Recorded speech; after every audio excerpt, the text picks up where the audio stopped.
Rallijs sākās 24. augustā, piekdienā, Liepājā, ar pirmo ātrumu posmu Liepājas ielās. Kopumā piekdienā tātad ir 5 ātrumu posmi, viens no kuriem Liepājā un 4 Liepājas rajonā Vecpilī. 2 tātad pa gaismu un 2 ātrumu posmi būs pa tumsu. Šogad Vecpils ātrumu posma starts tiks dots vēl tam neredzētā vietā – Vecpils autokrosa trasē. Un šo posmu neilgi pirms rallija starta simboliskās sacīkstēs izmēģināja motobraucējs Lauris Freibergs, kā arī Liepājas mērs un rallija vecmeistars Ulvis Sesks un Liepājas teātra aktrise Inese Kučīnska, kurai šoreiz bija jāiejūtas rallija stūrmaņa lomā. Tā sirds klaus, protams, un tā.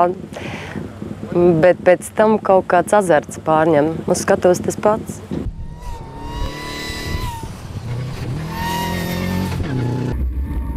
Kaut kāds gads atpakaļ es braucu Hamburgā ar amerikāņu kalniņiem.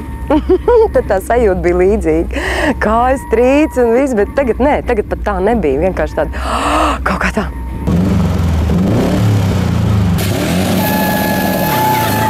Šajās simboliskajās sacensībās ar salīdzinoši nelielu pārsvaru ātrāks bija Lauris Freibergs. Nu, ko tu gribi? Pasaules līmeņa braucēju skaidrs.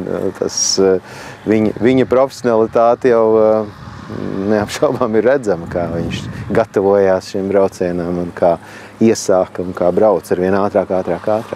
Un man, piemēram, es būtu bijis priecīgs, ja nebūtu bijuši arī šīs siena, tie ātruma ierobežotāji, tad varētu ieskrieties vairāk un tā kā saka, ar pilnu elpu braukt gala līkumās. Neskatoties uz to, kāds bija šo sacensību rezultāts, atgādināsim vēlreiz, ka visus autosporta cienītājus nedēļas nogalē gaida Liepāja un ātruma festivāls Rallijs Kurzeme 2012.